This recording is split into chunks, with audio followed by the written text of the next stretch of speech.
datang kembali di Honest Talks, sahabatku. Ini adalah seri di mana kita berbicara tentang hal-hal yang menurut kami pribadi menarik dan kami pikir Anda juga mungkin tertarik. Dalam hidup, ada pelajaran yang tidak dapat diajarkan di kelas atau ditemukan di buku. Ini adalah pelajaran hidup yang tidak terucapkan yang hanya datang dari pengalaman pribadi dan tantangan yang kita hadapi. Jadi, berikut adalah 15 pelajaran hidup yang tidak terucapkan yang perlu Anda ketahui. Pertama, Anda tidak terbuat dari kaca. Ini adalah hal pertama yang Anda pelajari ketika Anda mengalami kesulitan yang sangat besar. Anda bukanlah manusia rapuh yang hanya dapat menerima begitu banyak hal sebelum Anda kewalahan. Bahkan perubahan besar seperti pindah ke negara yang sama sekali berbeda atau berhenti dari pekerjaan yang telah Anda tekuni selama bertahun-tahun atau mengalami putus cinta yang buruk, itu tidak akan menghancurkan Anda seperti yang Anda kira. Toleransi Anda terhadap hal-hal buruk jauh lebih tinggi daripada yang Anda kira. Anda hanya perlu mengujinya sedikit. Terkadang Anda mungkin hanya perlu sedikit istirahat atau pengaturan ulang untuk kembali ke jalur yang benar. Pada titik tertentu dalam hidup, Anda harus melalui sesuatu seperti ini. Itu bukanlah akhir dunia. Faktanya, sangat sedikit hal yang merupakan akhir dunia. Anda melebih-lebihkan rasa takut Anda. Sebagian besar hal yang tampak menakutkan bagi Anda sebenarnya tidak seburuk itu. Anda hanya membayangkan skenario terburuk.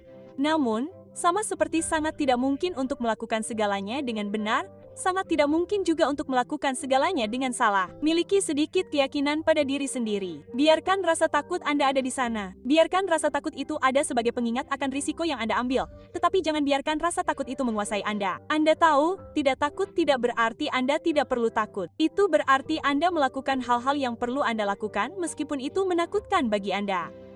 Sebagian besar hal memiliki kurva pembelajaran yang sangat pendek. Dikatakan bahwa dibutuhkan 10.000 jam untuk menguasai sesuatu. Dan itu mungkin benar. Mungkin sedikit berbeda dari orang ke orang. Tetapi kita semua setuju bahwa Anda perlu banyak berlatih untuk menjadi sangat ahli dalam sesuatu. Namun, ada sisi lain dari hal ini yang jarang dibicarakan, dan kami pikir hal ini sebenarnya lebih berharga daripada aturan 10.000 jam.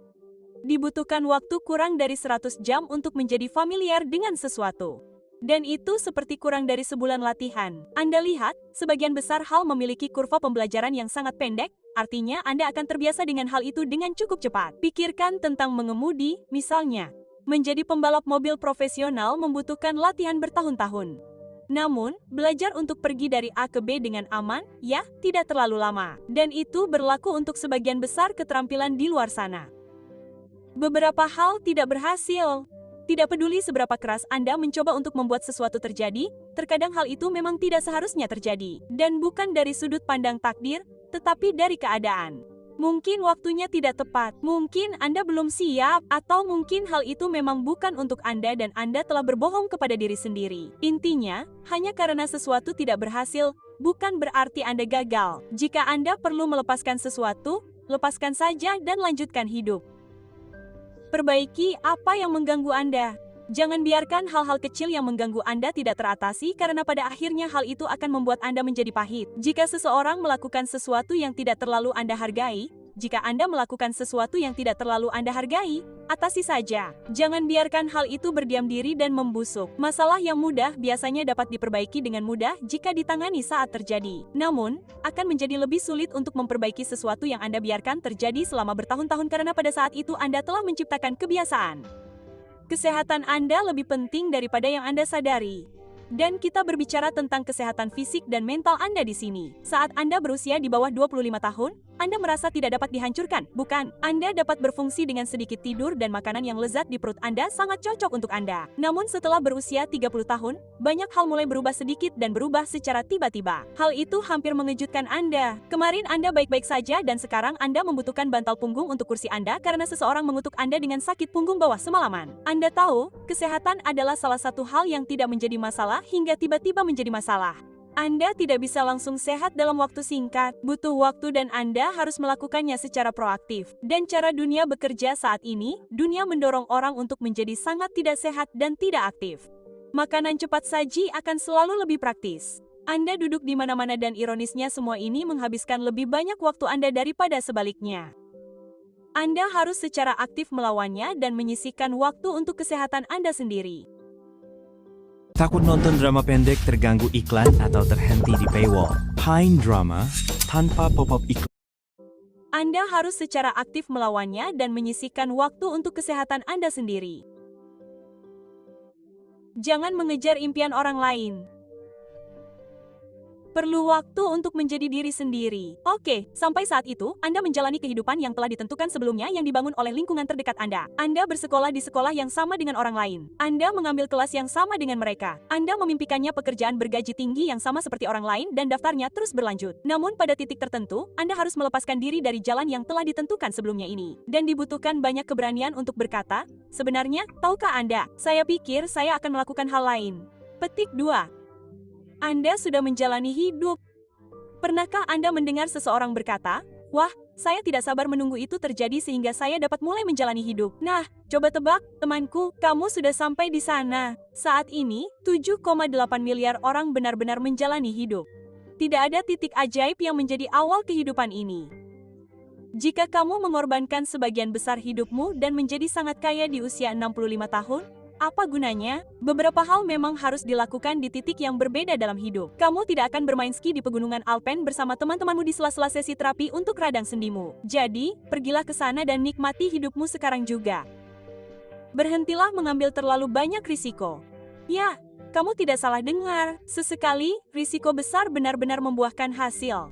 Banyak dari Anda mungkin pernah mendengar tentang Fred Smith, pendiri FedEx yang benar-benar mempertaruhkan $5.000 terakhir perusahaan di blackjack dan memenangkan $27.000, menyelamatkan perusahaan dari kebangkrutan di menit-menit terakhir. Namun, bagaimana dengan Lorenzo Ferdinand, mantan CEO Continental Airlines, yang dalam upaya menyelamatkan perusahaan dari kebangkrutan, mengambil langkah berisiko dengan menggunakan dana perusahaan untuk berspekulasi di pasar minyak. Dan tak seorang pun mendengar kabar tentangnya sejak saat itu. Wah!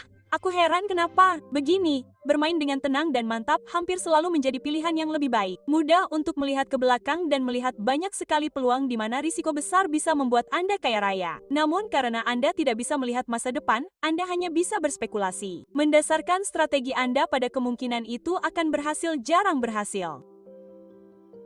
Anda mendapat 3 slot kesenangan, jadi gunakanlah itu. Setelah Anda lebih stabil dalam hidup, Anda mulai membuka apa yang kami sebut slot kesenangan. Ini pada dasarnya adalah aktivitas yang Anda lakukan untuk bersenang-senang secara berulang. Dari pengalaman kami, Anda mendapat 2 yang dapat Anda lakukan secara teratur setiap kali Anda mau. Lalu ada 1 yang lebih musiman. Hal-hal seperti, entahlah, seni bela diri dan hiking, ditambah berlayar di Yunani di musim panas. Jika Anda mendapat lebih dari 3, Anda sudah pensiun atau sangat efisien dalam menggunakan sumber daya Anda. Dan beberapa orang, mereka hampir tidak pernah menjelajahi satupun. Di penghujung hari atau di penghujung hidup, jika Anda mau, hidup seharusnya menyenangkan. Jangan terus-terusan terjebak dalam kesibukan sehari-hari. Anggaplah ketiga slot ini sebagai bonus yang Anda peroleh dari kerja keras Anda. Jangan merasa bersalah mengisinya dengan hal-hal menyenangkan yang Anda sukai. Menghabiskan uang untuk hobi itu bermanfaat dan membuat Anda merasa seperti benar-benar bekerja untuk sesuatu yang dapat Anda nikmati saat ini. Anda bukan sekadar tikus kecil dalam perlombaan tikus ini. Mendapatkan uang harus menjadi prioritas utama. Jika Anda tidak berpikir uang akan menyelesaikan sebagian besar masalah Anda naif. Satu-satunya orang yang mengatakan uang tidak membawa kebahagiaan adalah orang kaya yang ingin terdengar mudah dipahami dan orang miskin yang mencari-cari alasan. Kami tidak mengatakan Anda harus selalu memikirkan uang karena itu lebih banyak merugikan daripada menguntungkan. Tetapi Anda harus selalu memprioritaskan untuk dapat menafkahi diri sendiri dan keluarga. Anda perlu memperbaiki masalah hidup terlebih dahulu sebelum Anda dapat memperbaiki masalah jiwa Anda. Keluarlah dan jadilah lebih baik, jadilah lebih pintar, jadilah lebih terdidik, dan tingkatkan potensi penghasilan Anda. Akan sangat disayangkan jika Anda tidak bekerja keras untuk mendapatkan gelar Anda. Ini adalah sesuatu yang kami pelajari dari Derek Chivers, yang sangat kami rekomendasikan untuk Anda coba. Jadi, apa yang kami maksud dengan ini? Anda lihat, selama hidup Anda mendapatkan berbagai gelar. Hal-hal seperti sahabat baik, mitra baik, atlet, pengusaha, pemalu, supel, musisi. Anda mengerti maksudnya, dan gelar-gelar ini akan memudar jika Anda tidak mempertahankannya. Anda lihat, jika Anda membangun sebuah perusahaan 15